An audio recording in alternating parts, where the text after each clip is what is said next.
Bagi yang suka makan di resto atau rumah makan, pasti sering melihat sajian otak-otak di meja makan lengkap dengan saus kacang sebagai cocolannya. Olahan dari tepung tapioka dan ikan tenggiri ini dibungkus dengan daun pisang, dipanggang di atas arang hingga mengeluarkan aroma yang menggugah selera.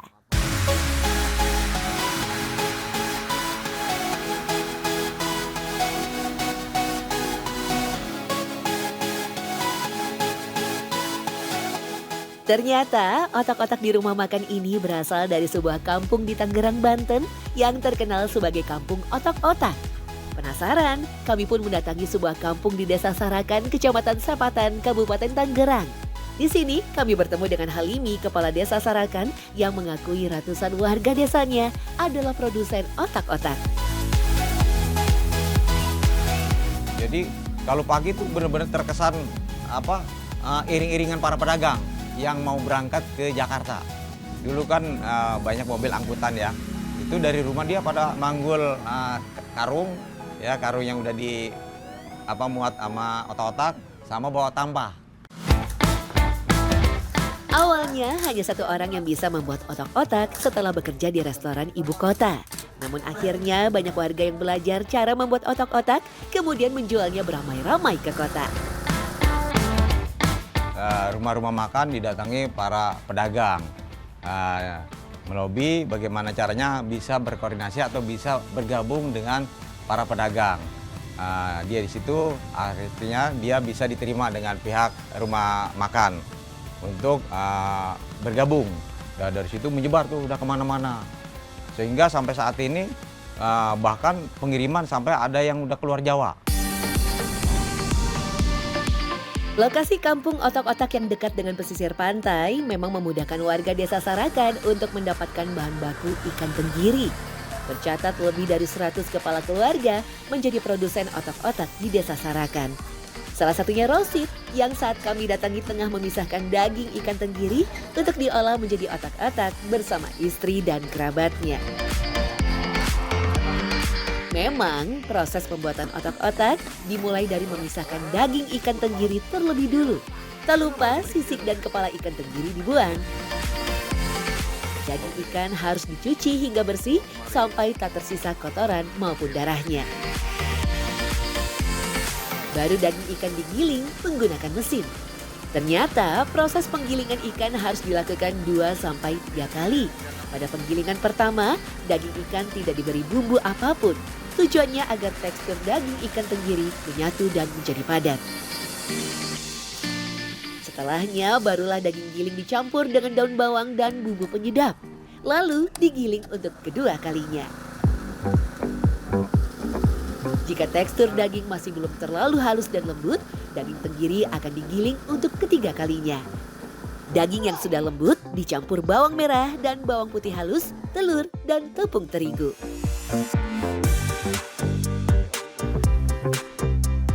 Iya, proses bisa dari Bisa awal. seharian dong berarti ya? Kalau dari Bisa, awal sampai iya. kita makan lah ibaratnya gitu. Bisa 2 hari juga. Udah 2 hari ya? Iya, karena kan dari awal itu kita beli bumbu. Mm-mm. Iya, bumbu dulu. Jadi baru olah-olahan, baru datang ikan.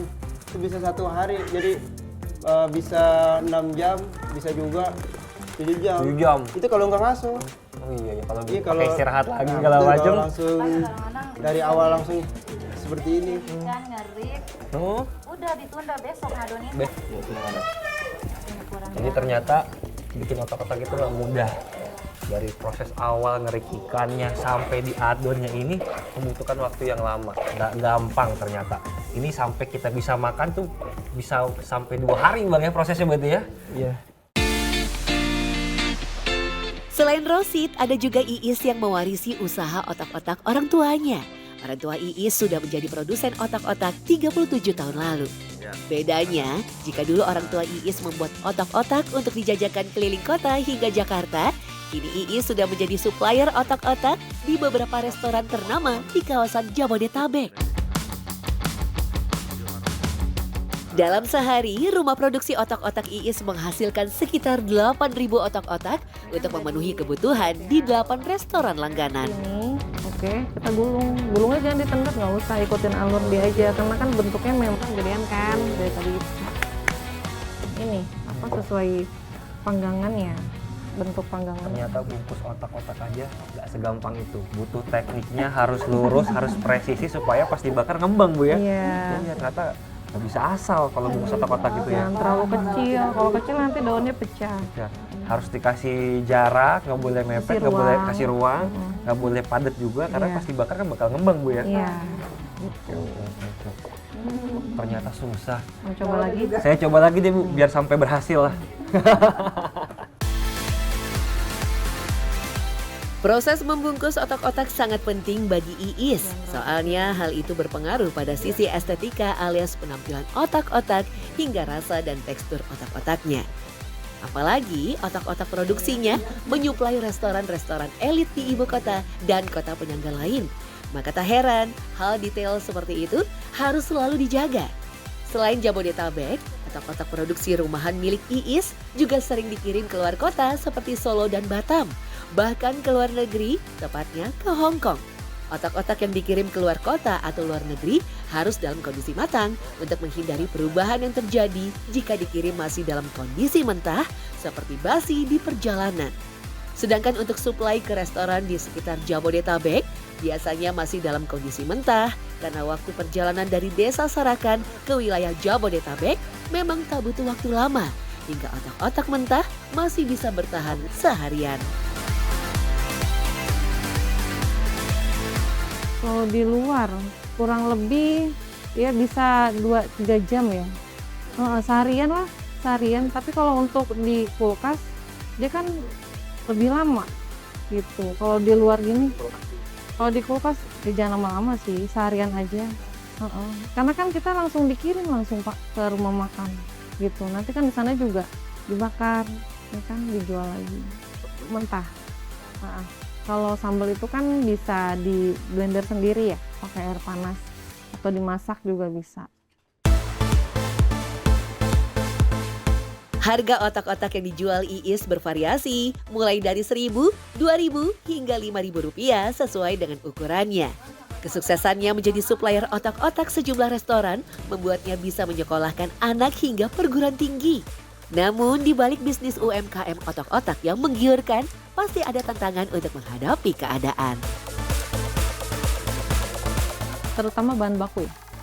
Kalau harganya naik, kita juga harus putar otak tuh. Karena kan harga nggak akan kita taikin, tetap di situ. Nah kalau untuk ikan tergantung cuaca juga gitu. Kalau musim hujan kita pun ikan agak kesulitan gitu. Tapi alhamdulillah sih untuk saat ini karena kita udah ada rekanan juga, jadi dipermudah untuk semuanya gitu. Di sisi lain, kisah sukses Iis yang otak-otaknya sudah tersohor dan memiliki nama di resto-resto kawasan Jabodetabek menjadi mimpi untuk sebagian besar penjual otak-otak lain di kampung ini. Masih ada yang harus berjualan keliling agar dapat menghidupi keluarganya. Dia adalah Sami, janda 5 anak yang usianya mendekati 60 tahun.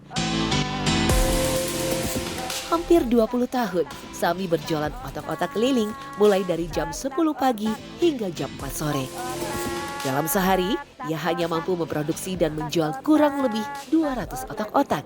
Berbeda dengan Iis, semua peralatan dan bahan yang Sami butuhkan bukan miliknya sendiri. Apian atau nangis dia modal orang, pun segala-gala modal orang, daun-daun orang, ikan-ikan orang pun. Atau enggak ntar kalau itu dijual lagi, kalau nggak basi mah, iya.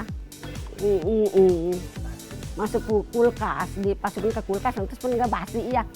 Dijual lagi. Satu otak-otak yang Sami jual harganya Rp1.000. Jika tak laku, Sami akan makan dagangan sendiri. Cuaca yang tak bersahabat dan musibah lain sering dialaminya saat berjualan. Maklum saja, tubuhnya yang sudah mulai renta tak sekuat dulu. Biasanya ia berjualan mengitari Desa Sarakan, bahkan hingga pasar terdekat dan tempat-tempat ramai. Iya capek emang, makanya ini pengen istirahat dulu. Banjir jalannya, gatel, kaki pada gatel. Kalau itu suka puyeng pala, ngeliung iya. Pulang aja lah. Iya, dalam masalah.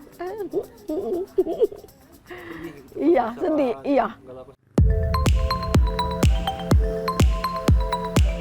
Ternyata, tak semua produsen otak-otak di Desa Sarakan sukses melebarkan sayap bisnisnya.